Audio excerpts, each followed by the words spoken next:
Premier Podcast începe acum. Ediția 38-a de Premier Podcast și ultima din acest sezon este prezentată de Superbet și va analiza cum a reușit Liverpool să termine pe locul 3 după un sezon foarte complicat. Chelsea a dezamăgit, dar a avut noroc că adversara ei pentru locul 4 a fost Leicester.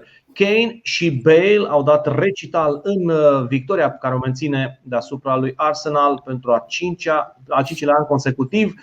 West Ham revine în Europa și nu va da peste Astra. Asta e o veste bună pentru londonezi. Leeds a marcat mai mult decât Chelsea, Arsenal sau Everton și a terminat pe 9. Tot astăzi vom analiza și finalele din Europa League și Champions League, monopolizate și în 2021 de către echipele din Anglia. Eu sunt Ion Alexandru și am plăcerea să am alături de mine trei oameni care știu totul despre acest final încins de campionat în Premier League. În primul rând, debutantului Arnold Kobylanski. Îi urez bine ai venit aici, Noli. Bine v-am găsit. Nu știu dacă știu totul, dar știu cum am tremurat la final de sezon. Da, pentru că Noli este fan Liverpool de când John Barnes era vedetă și Ian Rush demola defensive la masa de prânz. Cred că am dreptate, nu, Noli? Asta cred că a fost o referire indirectă la vârsta mea, nu? Da și nu. A meritat Liverpool locul 3 în acest sezon? Pe mine mă întrebi? Pe tine te întreb. Așteptam și eu să aud alte păreri înainte de părerea mea. E greu să spun că nu a meritat. Adică dacă e să ne uităm la numărul de ocazii pe care și le-au creat și la fotbalul pe care îl propun, aș spune că au meritat. Pe de altă parte însă, cred că marea dezamăgire a oricărui suporter al lui Liverpool sau chiar neutru a apărut atunci când ai făcut comparație cu ce ai văzut sezonul trecut și ce s-a întâmplat în sezonul ăsta. Cred că acolo a fost o mare discrepanță și atunci, dacă ar fi să judec din această perspectivă, aș spune că nu prea au meritat. Dar cred că vom intra și ceva mai în detaliu în cauze. Așa este. Salut, Florin Merla, cel mai fericit fan al lui Tottenham din București după ce Bale a reușit o dublă și a scos-o pe Arsenal în afara Europei. Te salut, Florin. Salut, Ion, mulțumesc de invitație și salut și colegilor de podcast. Bun găsit. Florin, ce este Conference League și de ce s-a luptat Tottenham pentru locul 7? E o competiție europeană inventată ca să aibă în ce să joace Tottenham și unde să nu fie prezent Arsenal. O să aflăm împreună, cred, la anul. Miroase a Cupa Orașelor Intertârguri sau o variantă skinny a Cupei Cupelor. Da, aflăm împreună la anul cei care ținem cu Tottenham sau cu alte echipe din Londra care nu sunt Arsenal. Și Mihai Crăciun, raza de soare într-o duminică ploioasă în Anglia. Te salut, Mihai. Te salut și mulțumesc pentru acest sezon de Premier League. L-am urmărit cu alți ochi, să zicem, de când am fost invitat permanent în emisiunea asta. Mulțumesc. Mihai, eu îți mulțumesc că ai fost alături de noi, dar mulțumire la sfârșit. Hai să terminăm podcastul. Câte echipe din Anglia vor cuceri un trofeu european? Hai să zicem una din două. Una din două. Da, sună așa enigmatic, aș putea spune, pentru că vom discuta în finalul acestui podcast despre finalele cupelor europene. Dar mai întâi, haide să trecem la primul subiect și aici vorbim despre Manchester City, noua campioană a Angliei. Și te întreb pe tine, primul Noli, ești debutantul nostru, trebuie să ne spui un lucru de care am auzit foarte multe în ultima perioadă. Pep Guardiola a reușit să reinventeze echipa. Ești de acord sau nu?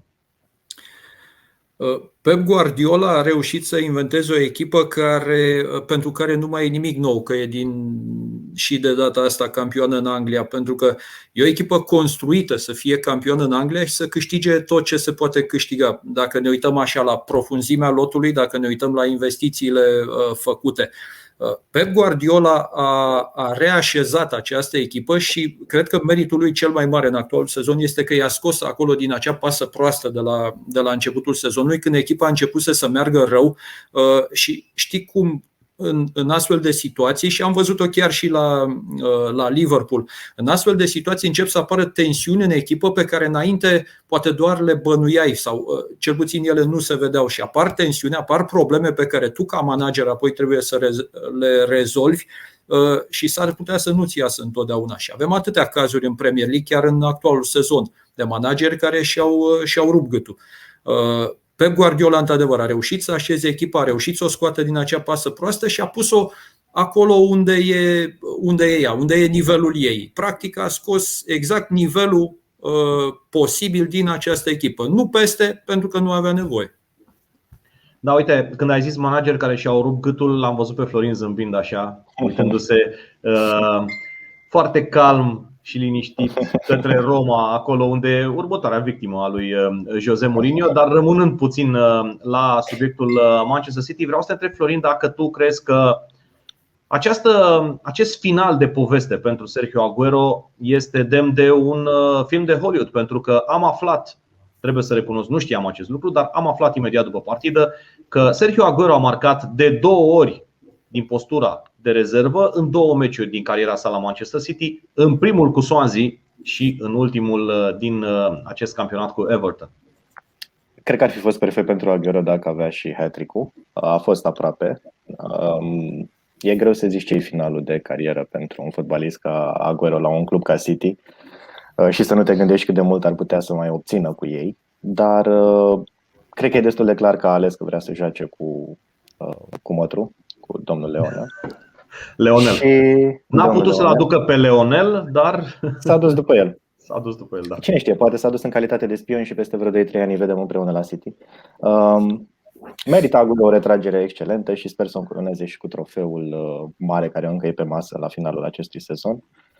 Dar e clar că City n-a stat niciodată în Aguero pentru mine, nici măcar în momentele în care Aguero era providențial. City e genul de batalion care n-a stat niciodată în Aguero și sper doar ca Aguero să ajungă să aibă performanțe similare în campionatul Spaniei.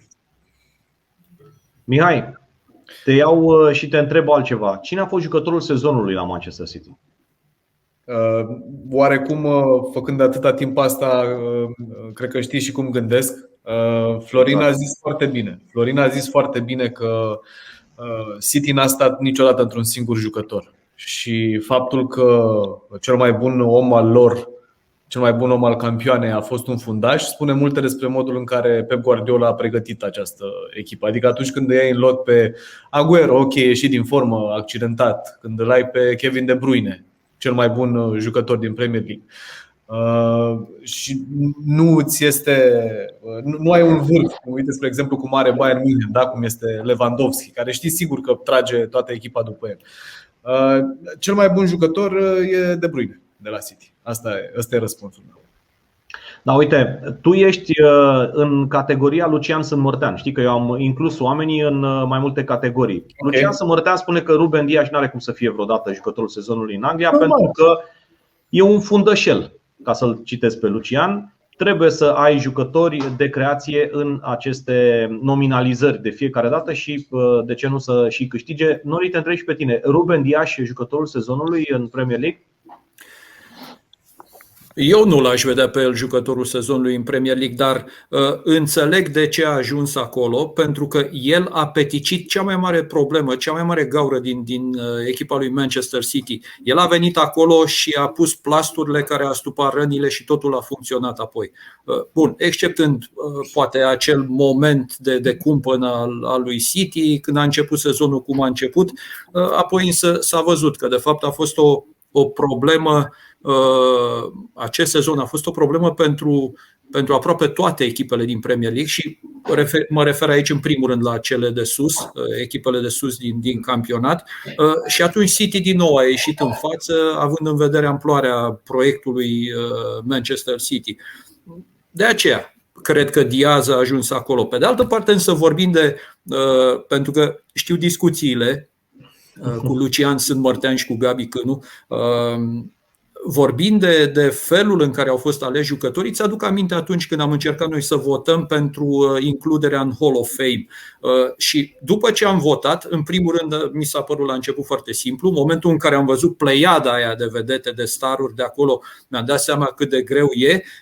Și după ce am votat, mi-am dat seama că, deși plecasem de la ideea că acolo există niște fundași centrali senzaționali de votat din istoria Premier League, mi-am dat seama că n-am ales niciunul. Da, cam așa a fost și cu jucătorul sezonului în Premier League. Până la urmă a fost ales Ruben Dias și Florin, te întreb și pe tine dacă tu crezi că această evoluția sa de la un jucător adus din campionatul Portugaliei, nici măcar dintr-un campionat de top 5, până la a ajunge să fie cel mai apreciat jucător din Premier League, este datorită lui Pep Guardiola, datorită lui Manchester City în general, pentru că toți jucătorii s-au implicat în asta, sau este valoarea sa extraordinară? E clar un mix. Cred că în primul rând ar nimeri și la echipa care a dat ultimul mare jucător al sezonului, și anume De Bruyne, și era greu să faci un bis acum. Ar fi fost chiar probabil plictisitor. E clar un jucător de valoare incontestabilă, Ruben Dias, nu zic că nu, dar probabil că n-ar fi strălucit la fel de bine într-un alt angrenaj. E un mix de factori, dar prin faptul că a reușit să se integreze într-o echipă în care foarte greu reușești să muți o piesă stânga-dreapta fără să te doară că ai scos pe cineva sau că ai pierdut o calitate, a devenit un lider al echipei și asta e un lucru extraordinar de important pentru un fotbalist aflat la primul sezon în Anglia. Și mi se pare că într-adevăr Ruben Dias e o valoare. Nu știu dacă l-aș fi ales, dacă ar fi fost după mine l-aș fi ales tot pe De Bruyne, dar probabil că e nevoie și de un pic de noutate în viețile noastre. Am văzut un filmuleț zilele trecute pe Facebook, pe o pagină din asta de mimuri cu fotbal și îi arăta pe jucătorii lui City cum îl căutau pe De Bruyne. Ajungea mingea la Fernandinho, da, pass it to De Bruyne, pass it to De Bruyne, pass it to De Bruyne, și De Bruyne nu era și mingea ajungea înapoi la Ederson. Trebuie să recunoaștem că Guardiola a avut și foarte mare noroc în perioada în care a lipsit De Bruyne, a avut un înlocuitor senzațional, Gundogan. Adică de ce îi spui noroc? Eu nu i-aș spune noroc, eu i-aș zice pricepere. Priceperea pentru Pep Guardiola, exact. A știut să-l avanseze pe Gundogan, care e un jucător de profil mai degrabă defensiv, și a știut să-i dea niște sarcini foarte ofensive. A jucat și 9 la un moment dat, n-a fost doar pe poziția lui De Bruyne. Deci mie mi se pare că aici Pep Guardiola a câștigat, să spunem, campionatul. Atunci când De Bruyne a lipsit, el a găsit soluția ideală. Noli, soluția lui Jurgen Klopp la problemele pe care le-a avut la începutul anului 2021, care a fost secretul acestei ascensiuni, 5 victorii consecutive și locul 3 până la urmă? Păi ei au beneficiat, și trebuie să recunoaștem asta, ei au beneficiat și de niște rezultate favorabile și s-a terminat totul bine. Adică Jurgen Klopp știa foarte bine ce spunea acum vreo 12 etape, când zicea că, după părerea lui, Liverpool nu poate prinde Champions League-ul în acest sezon. Pe de altă parte însă, Jurgen Klopp a reușit oarecum, folosindu-se și de aceste momente, a reușit oarecum să readucă spiritul acela din sezonul trecut la Liverpool. Și a fost foarte greu, pentru că știm foarte bine ce tensiuni interne au apărut acolo. În momentul în care echipa nu a funcționat, ai început să spui problema. Ok, relația Mane-Salah este o relație care funcționează. Relația Wijnaldum, restul echipei, în condițiile în care Wijnaldum s-a tot vorbit că pleacă, s-a tot discutat că poate totuși nu pleacă dacă îi se dau anumiți bani, mai funcționează această relație. Ai adus o piesă nouă, l-ai adus pe Thiago. Thiago, un jucător care la Bayern, el este un jucător foarte tehnic, este un jucător marca Barcelona, dar el la Bayern încetina enorm de mult jocul. L-ai adus pe Thiago. Liverpool a avut mari probleme cu tranzițiile în sezonul ăsta și această întârziere în tranzițiile lui Liverpool a permis echipelor din față să se betoneze, să se cimenteze. Oricum ei plecau de la ideea de a fi foarte defensive în fața lui Liverpool și această încetinire a jocului. Și atunci au fost foarte multe întrebări, foarte multe fisuri care au apărut în sistemul creat anul trecut, atunci când totul a fost de succes, când totul a mers, toți au fost prieteni, toți au fost cu zâmbetul pe buze. Când au apărut problemele, bineînțeles că aici a apărut și presiunea externă după sezonul trecut, au început să apară cei care pun presiune și creează fisuri.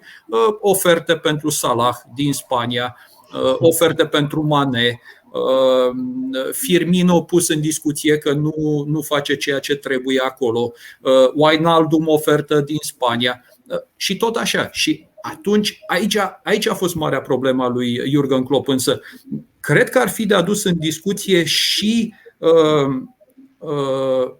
cum ar trebui să judecăm ce s-a întâmplat acolo la Liverpool din perspectiva istoricului de manager al lui Jurgen Klopp. Cred că ar fi o discuție interesantă asta, pentru că foarte mulți accidentați. Ne aducem aminte la Dortmund. Atunci au fost opinii care spuneau sistemul de joc al lui Jurgen Klopp, stilul de joc pe care îl impune el, consumă jucătorii. Oare n-o fi și la Liverpool vorba de așa ceva în actualul sezon, după sezonul trecut?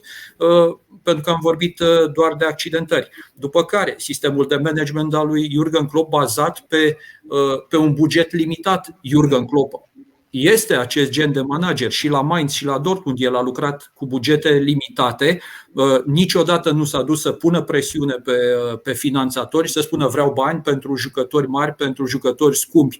El tot timpul s-a încadrat în acel buget, a scos maximum din jucătorii pe care i-a avut și aici mi se pare poate cea mai bună comparație între Jurgen Klopp sau cea mai mare apropiere între Jurgen Klopp și Pep Guardiola. Cei doi știu să-și aducă jucătorii de care au nevoie și apoi să-i aducă la un nivel superior. Jurgen Klopp pe un buget redus, Guardiola pe un buget nelimitat, dar chiar și cu buget nelimitat, tot trebuie să știi ce jucători vrei și cum vrei să arate echipa.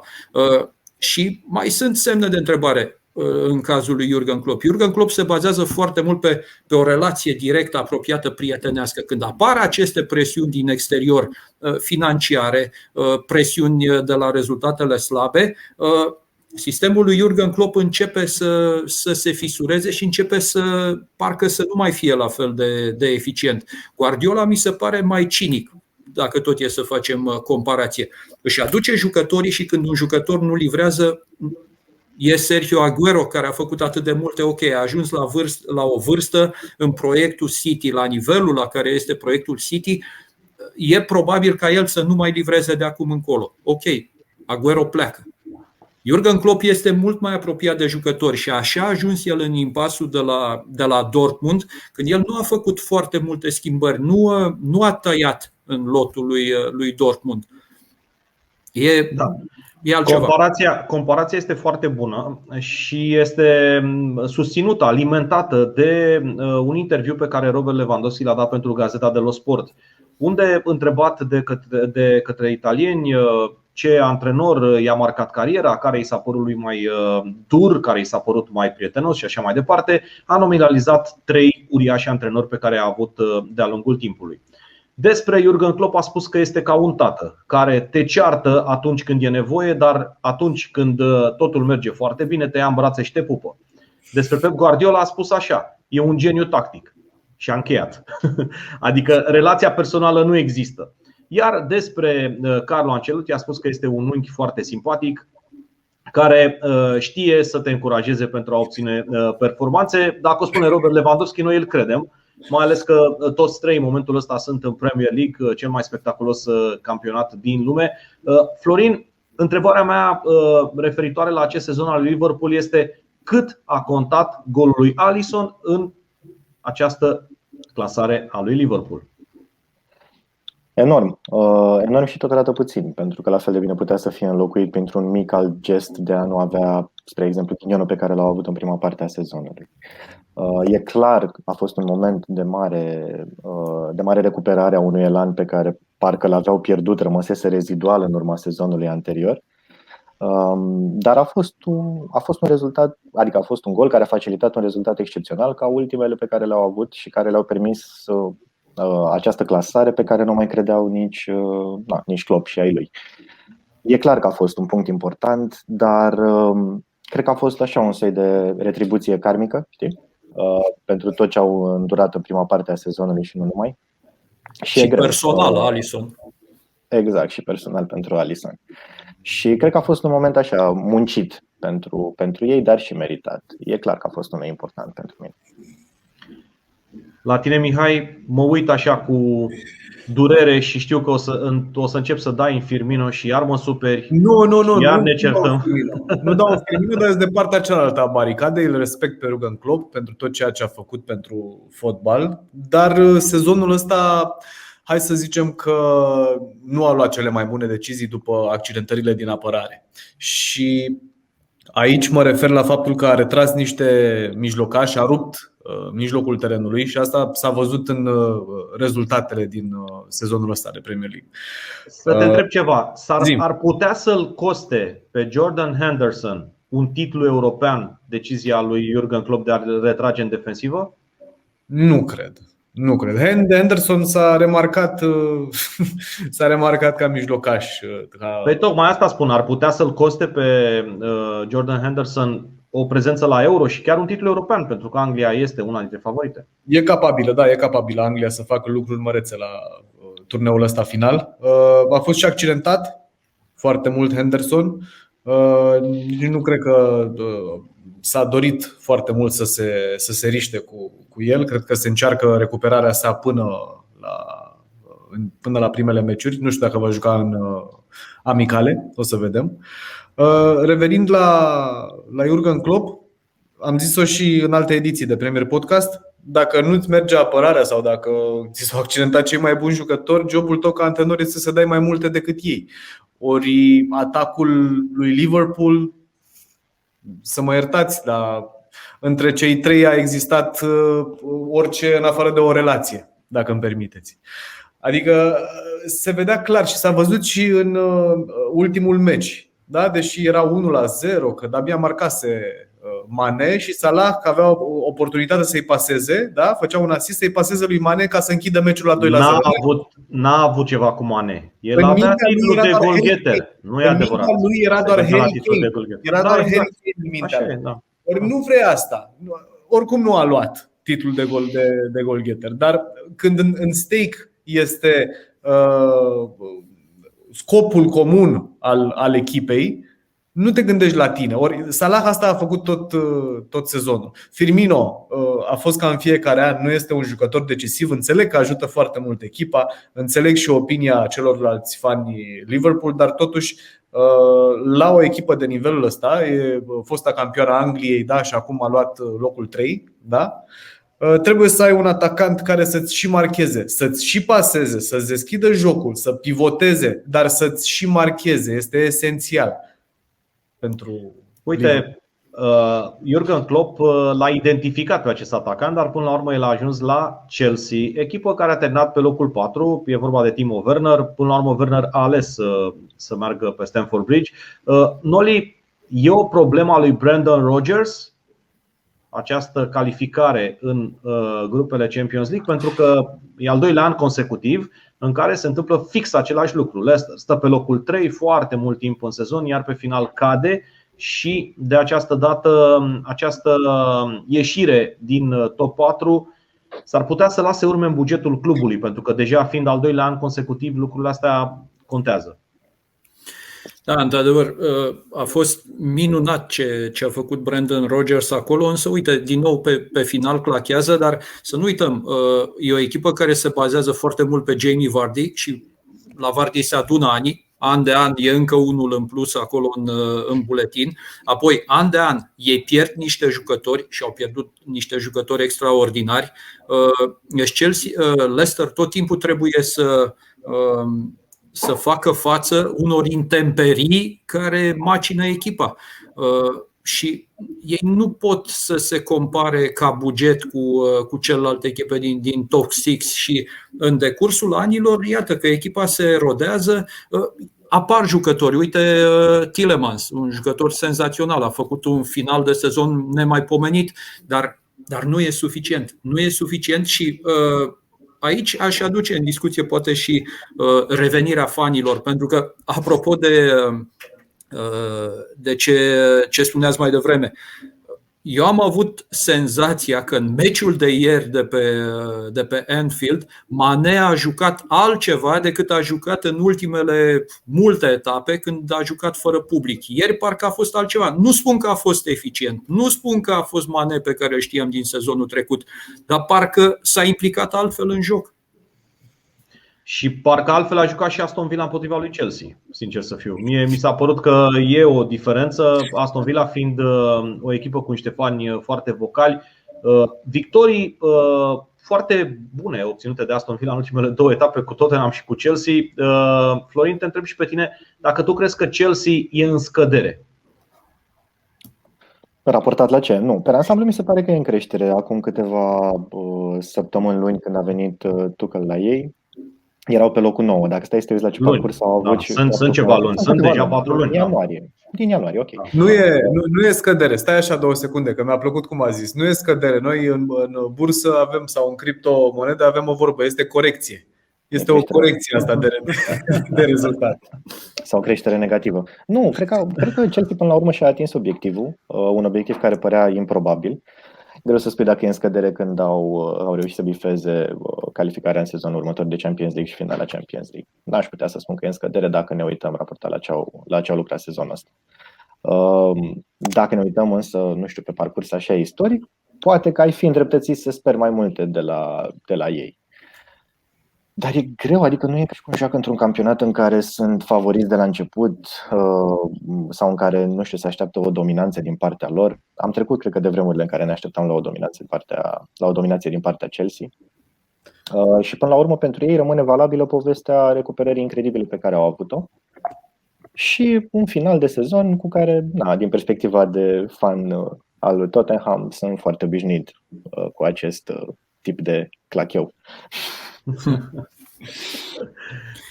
Uite, tu vorbeai și de Timo Werner, ai deschis subiectul cu Timo Werner și cred că e o discuție cu Timo Werner. Eu urmăresc și fotbalul german și mi se pare Timo Werner un jucător foarte interesant, dar la Chelsea parcă a arătat că parcă nu ar fi de nivelul de Premier League. N-a ajuns la Liverpool, mai bine că a ajuns la Chelsea, din punctul meu de vedere, ok, subiectiv. Și nu mă refer aici la eficiența lui în joc, dar mă uitam la faze în care lua niște decizii incredibil de proaste pentru un jucător care este în naționala Germaniei. Se speră că e viitorul atacului Germaniei și a fost cumpărat de Chelsea, un club de top din Premier League. Adică, repet, nu mă uit la greșeli tehnice, nu mă uit la erori tactice, mă uit la decizii pe care le ia în faze în care, efectiv, de multe ori vezi că îi se moaie genunchii. O pasă simplă pe un contraatac pe fază decisivă, el o greșește. S-ar putea să fie și de obișnuință. S-ar putea să fie și de obișnuință, să se obișnuiască cu stilul, să fie un an, să spunem, în care el s-a adaptat la ce înseamnă fotbalul englez, la ce înseamnă Chelsea și, cine știe, poate sezonul viitor să fie mai bun. Havertz, spre exemplu, a crescut mult față de primele partide pe care le-am văzut în tricoul lui Chelsea.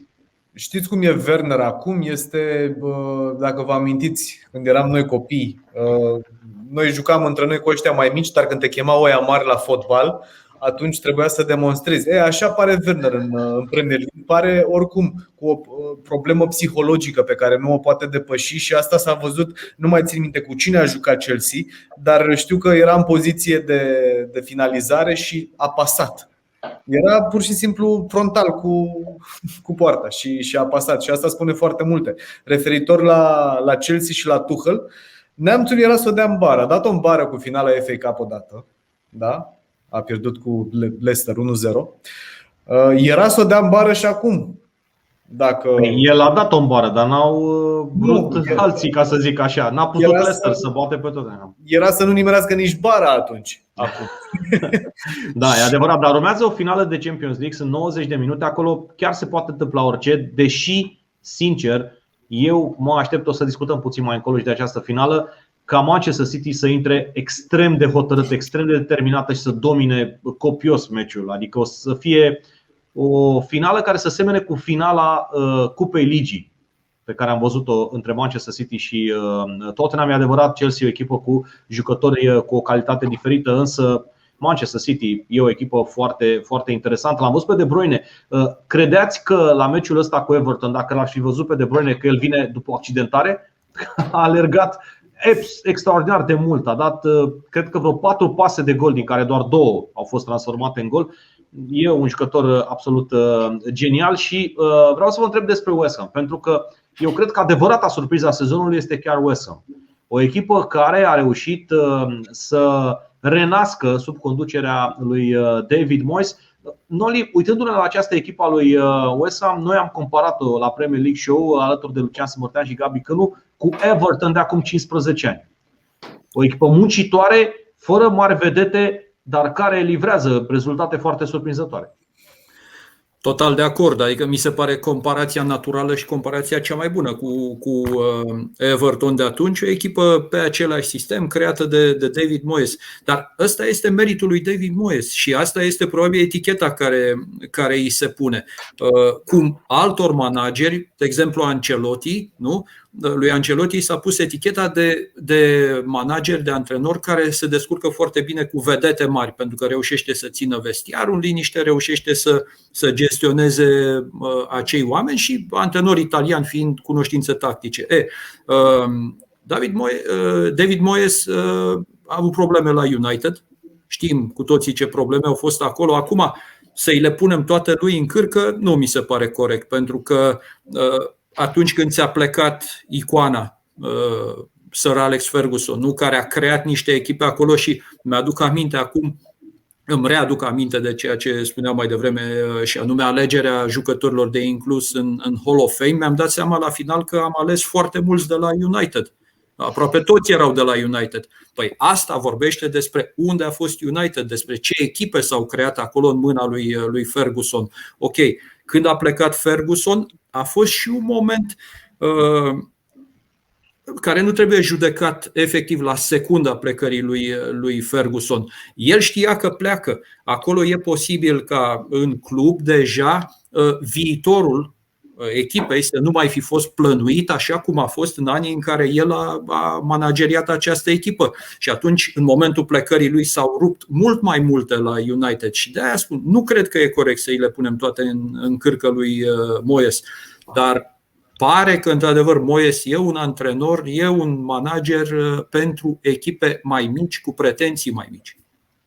Da, eu mi-aduc aminte, apropo de ce spunea Noli despre plecarea lui Sir Alex Ferguson, am văzut o glumă pe internet care mi s-a părut foarte bună. Manchester United, atunci când a venit David Moyes, marca foarte puțin în raport cu ce se întâmplase înainte. Era echipa campioană, avea mari probleme. Era o glumă cu Sir Alex Ferguson care împingea una dintre porți la ieșirea de pe Old Trafford. Adică rămăseră fără poartă, pur și simplu, nu vedeau nimic, nu aveau unde să marcheze. Și cam ăsta este golul pe care l-am văzut și la Arsenal, o echipă care rămasă fără Arsene Wenger și a pierdut total coordonatele, nu a reușit să găsească cele mai bune soluții pentru revenirea în top. Fanii erau foarte mulțumiți că terminau mereu pe 3-4 cu Wenger, acum trebuie să se gândească foarte serios că Europa deja e un obiectiv greu de atins. O Europa în care se întoarce West Ham, Florin. Și glumeam la început spunând că Astra nu mai este în Europa, deci n-au de ce să se teamă. Ar putea chiar să aspire la mai mult și poate și știe chiar să treacă de grupe. West Ham în varianta aceasta, crezi că are o șansă în Europa League? Sau are nevoie de jucători? Se va decide foarte mult pe parcursul acestei veri, cred. West Ham e o echipă care avea câțiva jucători deja cochetau cu transferul la echipe mai mari din Anglia. Primul exemplu care îmi vine în minte e Declan Rice, care e un lider al lui West Ham și care de câțiva ani se tot vorbește despre plecarea lui.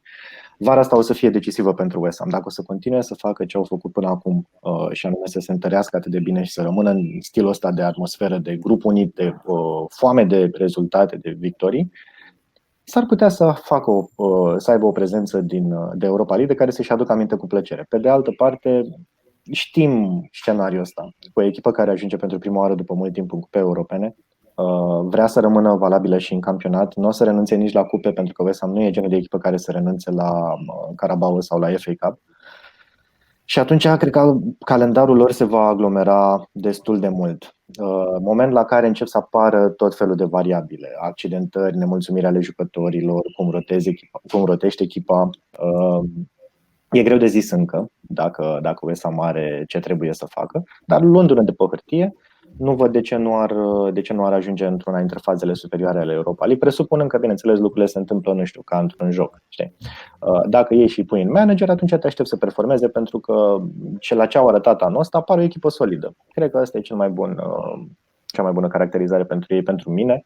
Mi se pare că e cea completă. E o echipă solidă și muncitoare și seamănă foarte bine cu ce făcea Everton acum 10-15 ani. Dar e un lucru important de notat că de 35 de ani nu au reușit să adune atâtea victorii într-un campionat cum au adunat anul ăsta. Și asta e clar o performanță care trebuie aplaudată și pentru Moyes și pentru West Ham ca echipă as a whole. Da, uitându-ne puțin la West Ham, are așa o aură idilică. Pare așa o echipă bătrână, dar nu neapărat bătrână, cumva de tradiție, dar dacă stăm să ne uităm la performanțele pe care le-a avut West Ham de-a lungul timpului, găsim un singur loc 3, undeva prin 86. Nu are niciun titlu de campioană. Uitându-ne, Leicester, spre exemplu, are titlu de campioană, sau multe alte formații care nu au un nume extraordinar în fotbalul englez acum au titluri de campioană, dar uite, nu vedem un titlu de campioană. Sheffield United, spre exemplu, are un titlu de campioană. Sheffield Wednesday are titluri de campioană. Dar West Ham nu are un titlu de campioană. Cu toate astea are așa o imagine de bătrână doamnă, de echipă pe care o iubesc oamenii muncitori din Londra. Estul Londrei este al lui West Ham. Este adevărat asta și nu trebuie să fie ignorat acest lucru. Mihai, care a fost jucătorul sezonului la West Ham? Pentru că au avut niște jucători care au performat excepțional la un moment dat chiar. Eu aș zice că există un cuplu, nu neapărat un singur jucător la West Ham. De altfel, toată echipa asta, rezultatul pe care l-a obținut sezonul ăsta nu este unul întâmplător. E o echipă muncită, e o echipă care are o chimie foarte bună. Sunt jucători care joacă la echipa asta din 2015-2016. Antonio, Rice, Fabianski, mă rog, e de vreo 2-3 ani, cred că e al 3-lea an ăsta în Premier League pentru West Ham. Cresswell, la fel. Și aș alege un cuplu format din Rice și Soucek sau Soucek, m-am mai auzit, Soucek. Mi se pare că în ei a stat, în cuplul de mijlocași centrale a stat tot secretul celor de la West Ham sezonul ăsta. Și normal în Antonio, care a revenit după accidentare. Știm cu toții, West Ham a început sezonul cu Haller, atacant. A plecat la Ajax și a revenit imediat Antonio. Atunci am crezut că au riscat un pic cei de la West Ham, rămânând într-un singur atacant reprofilat, că el era mijlocaș dreapta, extremă dreapta, într-un singur atacant reprofilat, abia venit după o accidentare. Adică putea oricând să se accidenteze, să recidiveze și să rămână iar cu un om minus. Acum, cum zice și Florin, cred că sezonul viitor trebuie să vină niște transferuri dacă vor să facă față în Premier League, în FA Cup, în Europa League și sper din tot sufletul să rămână la ei Lingard. Chiar a fost o adiție de succes sezonul ăsta. Da, a fost un jucător important până la un anumit punct. Că mie mi se pare că în ultimele 3-4 etape n-a mai fost chiar atât de inspirat. Un jucător care a arătat de multe ori că are valoare, chiar și la Manchester United, însă nu a avut rezultate foarte bune în acest sens. Noli, ai plăcerea? Vreau să mai spun ceva, să nu uităm de Lingard. Pentru că Păi despre el vorbeam, revitalizarea da, lui Lingard. da. Ok. Despre el vorbeam, da, despre el vorbeam. Da. Ai plăcerea de a vorbi despre Tottenham. Mai avem 22 de minute, 23 de minute din podcast. Ne rezumăm la Tottenham. S-a încheiat campionatul. Nu mai vorbim despre absolut nimeni. Nu știu, Arsenal nu are rost să mai vorbim. Leeds nu mai contează. Glumesc, bineînțeles. Noli, această poziționare pe locul 7 al lui Tottenham este în raport direct cu valoarea jucătorilor din lot sau mai degrabă Jose Mourinho este vinovat pentru această clasare pe 7? Nu poate fi raport aici. La ce jucători au acolo nu poate fi în raport direct proporțional clasarea lor cu ce lot au. Și pentru că mă întrebai la un moment dat de Diaz, da? Eu l-aș vedea pe Kane pus în discuție atunci când vorbim de jucătorul sezonului, pentru că e un jucător senzațional Kane și a făcut și de data asta un sezon senzațional și el l-a făcut nu doar pentru că a fost sprijinit sau pentru că a jucat în tandem cu Son. Kane a fost senzațional. De ani buni e senzațional. Iar lotul lui Tottenham este la un nivel incredibil. Ei și-au asumat acest risc cu Jose Mourinho. Un uriaș antrenor Jose Mourinho, însă cu metode care, nu știu, mie personal nu-mi plac. Adică metodele lui sunt oarecum mai degrabă reactive, mai degrabă destructive la adresa adversarilor. El încearcă să se adapteze la adversari. El nu împinge limitele cum fac Guardiola, Klopp și de ce nu Brendan Rodgers, de ce nu David Moyes la scara la care operează ei. El întotdeauna a fost reactiv, el întotdeauna a căutat punctele, s-a bazat în primul rând pe găsirea punctelor slabe ale adversarului și specularea lor, nu pe crearea unui concept care să fie superior celuilalt concept. Ăsta e feeling-ul meu atunci când vorbim de Jose Mourinho. Tottenham și-a asumat riscul aducându-l pe el, gândindu-se că el va aduce eficiență în primul rând, pentru că au vedetele acolo în loc și trebuiau să le aducă trofee pentru a-i ține pe oameni liniștiți. Ei bine, uite, nu a funcționat cu Mourinho, iar acolo sunt din nou câteva semne de întrebare. Ce s-a întâmplat între Mourinho și Dele Alli? Mă gândesc un pic mergând mai în spate. Ce s-a întâmplat între Mourinho și Rashford la United? Și mai sunt exemple. Uite-l pe Dele Alli, din nou introdus în echipă pe final de sezon, sigur că are nevoie de timp pentru a se reintegra, dar din nou livrează. Ce s-a întâmplat cu Mourinho și cu Mata la Chelsea? Mata a fost jucătorul anului, vine Mourinho în sezonul imediat următor și îl pune pe bancă.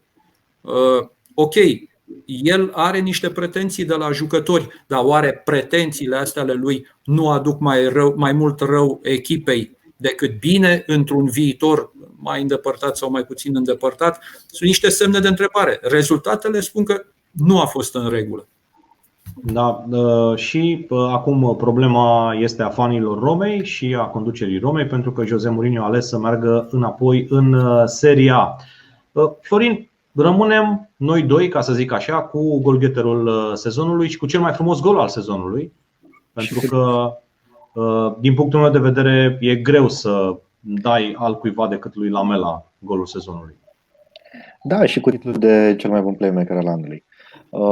Mai e un meci important, să vedem dacă rămânem de-a dreptul cu el la începutul sezonului următor, pentru că după toate probabilitățile ne luăm la revedere de la Harry Kane și deși știu că e o confuzie în jurul subiectului, e ceva acolo care mine izvorește frică. Apropo de plecarea lui Kane, nu sunt sigur că vrea să rămână sau că poate să-l mai țină Spurs. Dar la finalul acestui sezon rămânem cu, cred că cel mai simplu zis, rămânem cu plecarea lui Mourinho și cu faptul că se poate după el. Pentru mine, când a venit Mourinho, a stricat ce era. Eu nu țineam cu Tottenham pentru că era o echipă care aducea performanță sau rezultate, ci pentru că erau frumos de văzut și din când în când mai produceau câte o surpriză. Jucau fotbalul la frumos. A trecut printr-un episod ăsta cu Mourinho, e clar că au încercat altceva. Nu s-a întâmplat, ok, nu e o tragedie, dar sper ca la începutul sezonului viitor să aibă deja premizele și deciziile luate care să le permită să revină la tipul de factură pe care o scria Tottenham Și sper să-și păstreze cât mai multe dintre vedetele astea care anul ăsta au jucat excepțional. Pentru mine, ce am văzut în ultimul meci la nivel de sinergie între Bale în aceste ultime 15 minute, 20 de minute în care a fost pe teren, Kane și Son, n-am putut decât să mă gândesc la un viitor care probabil o să fie greu de atins, pentru că rămâne să se întoarcă Bale, ar trebui să rămână și Kane ca să se întâmple asta. Și ar trebui să vină un manager care să-i pună în valoare. Pentru că discutăm despre chestia asta. Ryan Mason nu cred că va rămâne. Sunt foarte, foarte puține șanse ca el să rămână. Dar dacă stăm să ne gândim, Florin, la ce viitor are echipa, pe cine ai vedea ca manager la Tottenham? Pe cine mi-ar plăcea să văd extraordinar de mult e unul despre care nu s-a vorbit, apropo de toate speculațiile în jurul cine vine la Tottenham. Bielsa ar fi pentru mine un vis, efectiv un vis. Știu că e foarte improbabil să se întâmple. Dintre cei pe care i-am văzut cochetând cu postul, mă incită perspectiva lui Ten Hag și a lui Galtier de la Lille. Însă rămâne de văzut dacă nu cumva o să se strecoare vreun Allegri sau altcineva în ecuația asta. Păi nu, după flopul numit Unai Emery la Arsenal, eu nu cred că va veni totuși Allegri, pentru că limba engleză pentru el e o mare, mare problemă și nici nu vrea să învețe limba engleză. Am înțeles că e un obiectiv personal, așa, să nu învețe limba engleză. Apropo de nordul Londrei, vreau să întreb pe Mihai dacă el crede că Arsenal va continua coborârea sau se va opri pe locul 8 în sezonul viitor. Am crezut că în sezonul ăsta, că mai au ei de jucat niște meciuri și că oricum au avut 5 victorii consecutive. Ce să mai joace? S-a terminat, gata. S-au trezit cam târziu băieții lui Mikel Arteta, sau mai bine zis, i-a trezit Mikel Arteta cam târziu pe cei de la Arsenal. Îmi place de voi că aveți ca obiectiv în fiecare sezon să fiți deasupra lui Arsenal, dar nici nu e prea greu să se întâmple asta. Este și un trofeu, poate nu știi, Mihai. Se numește St. Tottering Day. Înființat de fanii lui Arsenal. De 5 ani nu s-a mai întâmplat această sărbătoare. Ce să zic? Asta e. Vom vedea ce se va întâmpla în viitor. Cu Stan Kroenke, căruia îi urăm sănătate multă, Arsenal nu cred că va putea să performeze în perioada următoare. Felicitări, ideea e să fii fericit când îți scazi standardele. Și voi asta ați făcut, să fiți peste Arsenal, nu să prindeți cupă. Și ați prins și o cupă Intertoto acum, sau cum se numește asta? Da, să știi, Conference League e o competiție UEFA foarte respectabilă, despre care cu siguranță vom vorbi la superlativ în sezonul viitor, atunci când Tottenham probabil va ajunge pe la Plovdiv sau Astana și va avea mari probleme cu aceste echipe uriașe ale Europei, sau pe la Pogon Szczecin. Deja îl văd pe Son cum plânge în finala Conference League, la fel cum a plâns și în finala Cupei Ligii sezonul ăsta. Ce m-ai întrebat de Tottenham? Nu, de Arsenal, imediat îți zic. Eu am zis-o în fiecare ediție. Lui Arsenal îi trebuie antrenor. Mikel Arteta are un tort prea mare. Nu poate să-l termine tot. Da, uite, Lucian Smărtean, revin cu referințele la el, pentru că a avut ieri, din punctul meu de vedere, cea mai frumoasă emisiune pe care am prezentat-o vreodată la Eurosport. A spus o chestie foarte interesantă. Vrea să fie prea la linie, prea schematic. Pare că a venit cu o lecție învățată de la Pep Guardiola și se uită mereu pe foaie, încercând să copieze ce a văzut la maestrul său. Nu are jucătorii aceia și trebuie să schimbe ceva în această gândire până la urmă. Să vedem dacă se va întâmpla asta. Noli, vreau să te întreb apropo de Bielsa, pentru că toată lumea spune că Bielsa a revoluționat fotbalul din multe puncte de vedere. Uitându-ne pe CV-ul său, nu are trofee, dar în jurul său toți marii antrenori ai lumii, începând cu Pep Guardiola, continuând cu Mauricio Pochettino și așa mai departe, spun că Marcelo Bielsa e un adevărat maestru și ne-a arătat la Leeds ce poate face un antrenor debutant la 65 de ani în Premier League. Da, știi că întotdeauna cei care se spune că revoluționează, nu știu dacă neapărat că revoluționează, dar sunt mentorii celor pe care îi vedem acolo în prima linie în față, îi vedem ca fiind cei mai buni. Mentorii lor sunt unii de care am auzit foarte puțin. valabil Klopp cu Frank în Germania, Guardiola scap acum și el avea tot un mentor, tot așa un antrenor pe care puțini îl știau, ca să nu spunem că acolo totul se trage, se pare de la Cruyff, pleacă de la Cruyff, el e rădăcina comună a tot ce se întâmplă la Barcelona. Ralf Rangnick iar e considerat tot ca un guru din umbră care iese foarte puțin în față și așa mai departe. Da, mi se pare un antrenor foarte interesant, dar mi se pare, dacă ar fi să-l poziționez așa pe o scară pe o scară în care avem pe toți cei din Premier League, Klopp, Guardiola, Arteta, deși ar fi o discuție cu cei tineri, Arteta și Lampard. Cred că mi se pare aici că există așa multe asemănări între cei doi. Bielsa mi se pare mai aproape de Klopp. Mi se pare un antrenor care vine cu o idee pe care prin care își împinge echipa la extrem și s-ar putea la un moment dat să nu mai funcționeze sistemul ăsta. La Guardiola e un pic altfel. Sigur că Guardiola se bazează acolo pe un sprijin al clubului și nu mă refer doar la cel financiar, mă refer la tot ce înseamnă industria Manchester City acolo sau ce a fost la Barcelona. El se bazează pe ceva și poate să-și ajusteze sistemul. Klopp și Bielsa mi se par mai degrabă niște manageri care își impun ideea lor și merg în această direcție. Iar când ideea aceea nu mai funcționează, poate că mai degrabă schimbă echipa decât schimbă conținutul echipei. Marcelo Bielsa, din punctul meu de vedere, este o vedetă improbabilă așa a unei echipe. Uitându-ne la el, nu putem să spunem că are alura unei vedete. Cu toate astea, jucătorii săi sunt subjugați acestei tactici extraordinar de ofensive și a alergatului foarte, foarte mult. Pentru că Leeds este echipa care a alergat cel mai mult în acest sezon.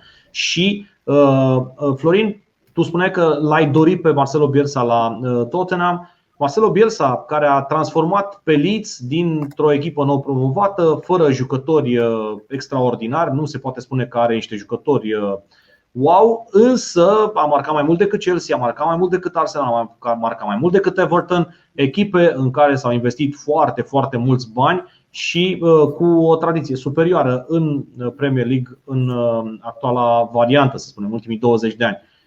Uitându-ne la Leeds, ți se pare un jucător care ar putea să facă pasul mai departe către o echipă mai mare sau aceasta este echipa, vine Marcelo Bielsa și sezonul viitor și ne va uimi din nou? Pentru că a făcut-o, trebuie să recunoaștem, în acest sezon. Din capul locului, da, și e un jucător la care mă gândesc. Kevin Phillips, mi se pare că băiatul ăsta are un potențial absolut imens. Sper să joace la Euro. Înțeleg că s-a accidentat în ultimul meci, nu știu toate detaliile, dar sper să poată să prindă europenele și să fie selecționat și să fie apt de joc acolo. Mi se pare că e un băiat care are niște calități demențiale. Altfel, e greu de zis dacă cineva, adică pentru mine nu vine în minte un nume imediat după Kevin Phillips, apropo de o creștere, pentru că Rodrigo venise la ei cu imense așteptări, dictate și după suma de transfer și după performanțele pe care le avusese la Valencia, și n-a confirmat, adică a fost mai degrabă în umbra lui Bamford, care Bamford era în Championship, era în umbra oricui împărțea postul de atacant cu el. Cred că e o echipă care e trasă foarte, foarte sus de spiritul ăsta de echipă și mai degrabă decât de valorile individuale.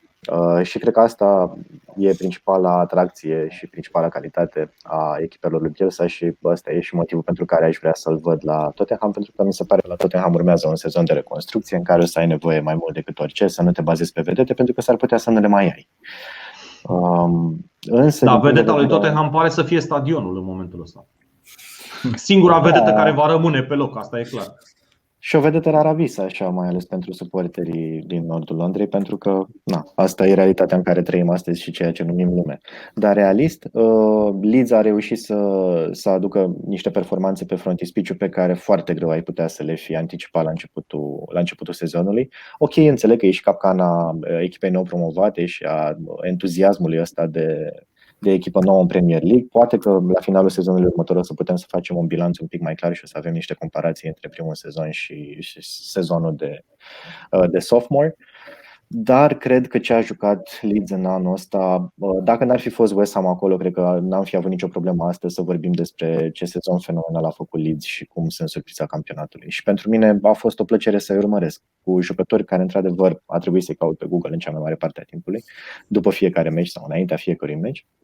Dar joacă frumos, adică mai degrabă le țin mintele meciurile lor acum decât ale lui Werner, că tot vorbeam despre el, sau ale, nu știu, lui Firmino, știi? Asta e esențial, Florin, cred că ar trebui să-i cauți pe Google, adică ai grijă ce-ți dorești, că s-ar putea să primești. Eu nu știu dacă Bielsa poate gestiona o echipă precum e Tottenham, pentru că el are niște jucători pe un anumit profil acolo, pe profilul pe care și-l dorește el, și mă refer aici numai la profilul fotbalistic, ci și cel personal, profilul uman al jucătorilor. Ori Tottenham eu nu o văd ca o echipă care să joace, să aibă un lot cu jucători puțin cunoscuți, cu goalgetterul din Championship. Tottenham nu e la nivelul ăsta, este la alt nivel. Și atunci stau și mă întreb, oare Bielsa ar putea să gestioneze un astfel de lot? Nu cumva tocmai de aici vine faptul că el nu are acele rezultate sclipitoare, pentru că nu poate să gestioneze un astfel de lot? Mă întreb. Da, cred că răspunsul e foarte clar. Da, e genul de antrenor care își subordonează jucătorii. El trebuie să fie omul care decide absolut totul. Și exemplul pe care l-am mai dat odată în Premier Podcast este acela venit la începutul carierei sale de manager la Leeds, atunci când a întrebat niște oameni din conducerea clubului cât costă un bilet la meci, după care i-a pus pe jucători timp de o oră și jumătate cât muncește un băiat din Leeds ca să vină la meci, să facă curățenie în jurul stadionului, pentru a-și da seama cât de mult înseamnă pentru oamenii ăștia să vină la meci. Și acesta este Marcelo Bielsa, un om foarte inteligent, uneori ciudat, uneori vizionar și în același timp un om care l-a transformat pe Patrick Bamford în preferatul lui Mihai Cărciun, ceea ce spune foarte multe despre calitățile sale. Eu îl vreau pe Bamford la lotul Angliei, sper să fie al treilea atacant. Ok, îl înțeleg pe Harry Kane, îl înțeleg și pe Calvert-Lewin, care a avut un sezon foarte bun pentru Everton, dar îl văd cam la același nivel pe Patrick Bamford, să reușești să marchezi 17 goluri pentru o echipă care, hai să zicem, nu era pe buzele tuturor specialiștilor la începutul sezonului că o să obțină atâtea victorii sau o să aibă un joc atât de spectaculos. Referitor la Bielsa, și el este unul dintre favoriții mei. Personal, mai mult din sezonul ăsta, de când am început să urmăresc cu atenție Premier League. Nu este genul de jucător Bielsa pe care să-l duci la Barcelona, să zicem, sau la Bayern München, să îl pui pe Goretzka să-ți alerge atât de mult, să îl pui pe Lewandowski să-ți facă pressing. Adică el lucrează cu ce are. Da, uite, ați văzut documentarul de pe Amazon referitor la Tottenham, că vorbea Florin de... Pe Amazon este documentarul despre All or Nothing, despre Tottenham, și este momentul în care ajunge Jose Mourinho la cantonament. Și fața lui Christian Eriksen, care și-a dat seama că este foarte, foarte greu să joace, pentru că Mourinho îl va pune să facă diverse lucruri pe care el nu și le dorește. Uite, dacă va fi un documentar despre venirea lui Bielsa la Tottenham, eu cred că voi vedea un Pierre-Emile Højbjerg extrem de bucuros. Pentru că el deja face chestia asta. Pentru că el deja face chestia asta la Tottenham fără să i-o ceară probabil antrenorul pe care îl are în acest moment. Noli, întreb pentru niște prieteni de-ai mei, Florin este între ei, rămâne Grealish la Aston Villa? Nu cred că rămâne acolo. Bun, avantajul lor e că s-a accidentat pe final de sezon și știi cum percepțiile se mai modulează așa, funcție de ce se întâmplă. S-a accidentat acum, a dispărut un pic din peisaj, poate s-au mai liniștit un pic apele, însă la ce valoare are Grealish și la ce nivel a ajuns, nu-l văd rămânând acolo. Și în condițiile în care, să nu uităm, echipe mari din Premier League trec prin momente dificile, au nevoie de schimbări. Schimbările presupun și aduceri de jucători, schimbări de jucători, printre altele. Nu prea îl văd rămânând acolo. Florin, cât de mult îl urăști pe Daniel Levy că nu a investit cele 40 de milioane de lire pe care și le dorea Aston Villa acum 3 ani pentru Grealish? La câte a făcut Levy ar fi și culmea să-ți mai pui mintea, știi, să mai ții minte genul ăsta de datorii pe care le are la suporteri. Apropo de Aston Villa, nu, realist, nici eu nu știu dacă Grealish va rămâne. M-ar surprinde să rămână și Watkins la ei. Însă, apropo de Levi și de transferurile pe care nu le-a făcut și pe care sperăm să le facă, avem tot timpul Veri să tânjim pe paginile de jurnaliști din Marea Britanie și nu numai. Sunt sigur că o să fie un nou sezon plin de dezamăgiri, dar acum rămâne de văzut primul hop, cred că e clar, ăsta cu Kane. Și ce urmează probabil o să fie cimentarea lui Son. Asta în plan, bineînțeles, al jucătorilor, care rămâne de văzut și ce antrenor o să reușească să vină la ei. Că va fi Bielsa, pe care voi pare că îl considerați un antrenor de echipă mică pe fondul oportunităților și e clar că dacă îl judeci după palmares, asta pare a fi. Eu cred că dacă Tottenham ajunge într-o etapă de reconstrucție, asta s-ar putea să fie cel mai bun pariu al lor. Dar evident, la momentul ăsta e un long shot, pentru că pare că numele vehiculate sunt cu totul altele pentru ei. Mihai, rămâne Grealish la Aston Villa sau dacă nu, uite, știu că tu ai niște previziuni foarte, foarte bune. Spune-ne unde se duce ca să dăm și noi pe Eurosport.ro primii în lume. Da, dacă tot facem o chestie. Manchester United. Ok, gata, am încheiat. Manchester United să fie. Avem parte de finale UEFA Champions League și UEFA Europa League între echipe pe care le-am urmărit cu mare atenție în Premier League. Haideți să începem cu finala UEFA Champions League, acolo unde vor juca Manchester City și Chelsea. Și întrebarea este foarte simplă pentru tine, Noli. Este Manchester City capabilă să scape de acest blestem în care a intrat cumva în ultimii ani, deși aveau probabil cea mai bună echipă din lume, n-au câștigat Champions League?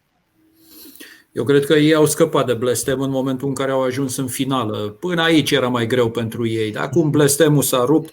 Nu mai vorbesc de contextul mai mult decât favorabil. Păi hai să ne gândim la balanța de moral între cele două finaliste, nu? Chelsea cu ce probleme are acum pe final de sezon? Probleme în sensul că rezultatele nu mai corespund. Adică ei au fost pe un trend ascendent, rezultatele s-au dus la vale. Știe mai bine Florin în limbaj bursier cum se cheamă asta, că o iei la vale.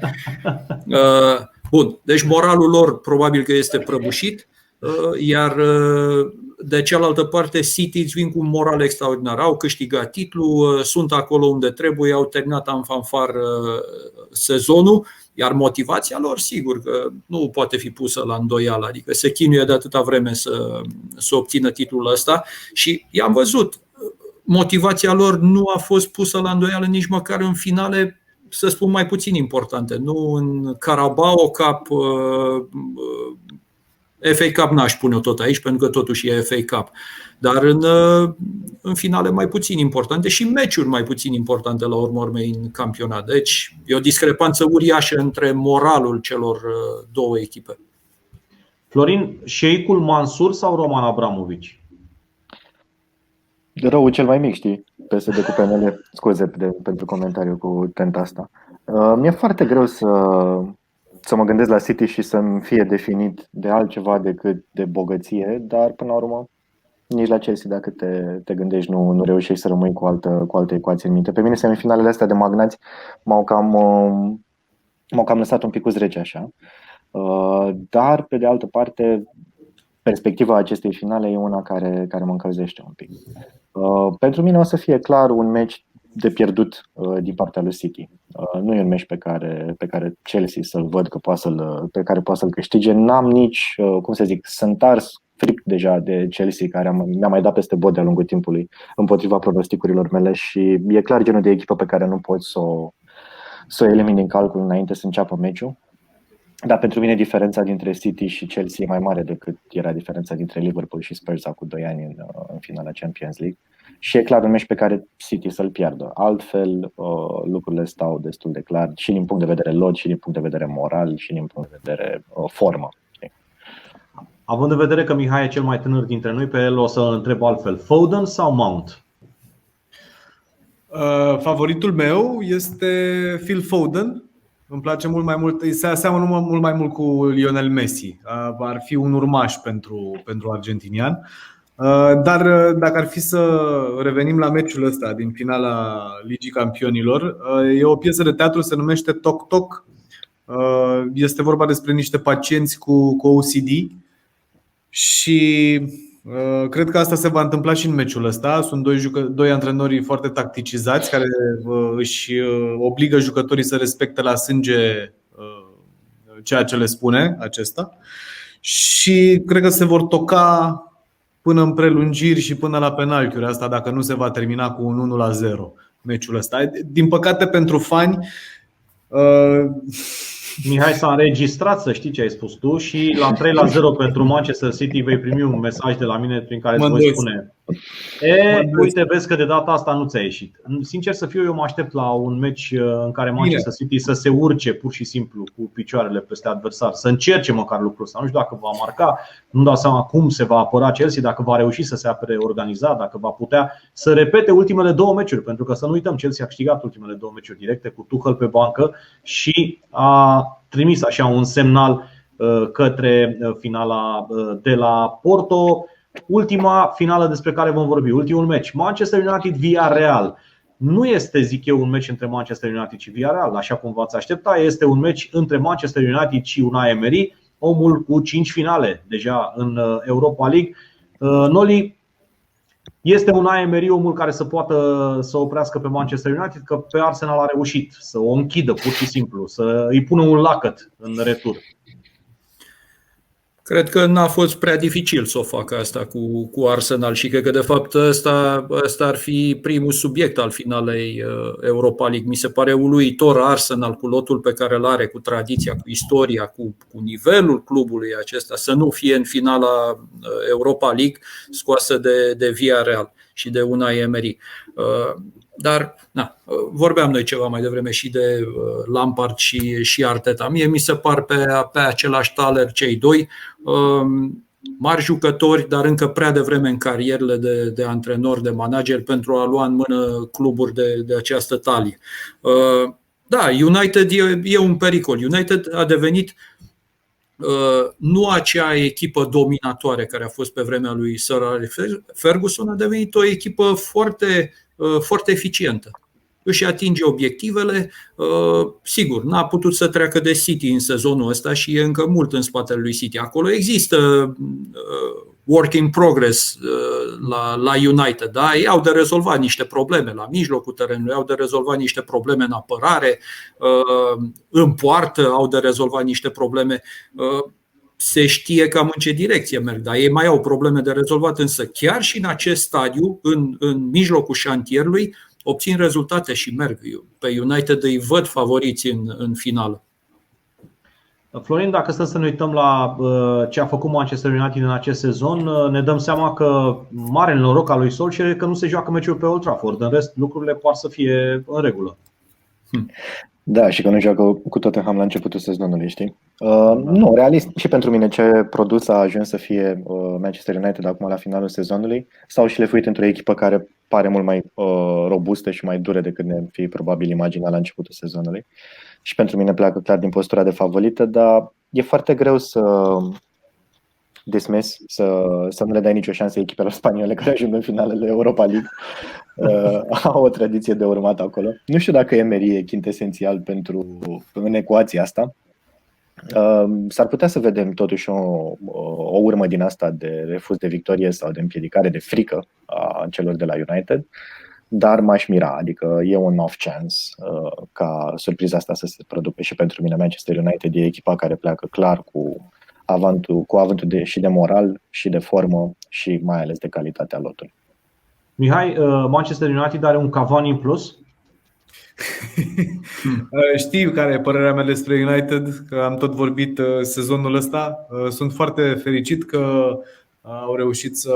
Și ți-a ieșit pronosticul, locul 2, da. Mi-a ieșit și locul 3 Liverpool, să știi că mi-a ieșit. Dacă vrei așa, ai dreptate. Am o provocare pentru voi.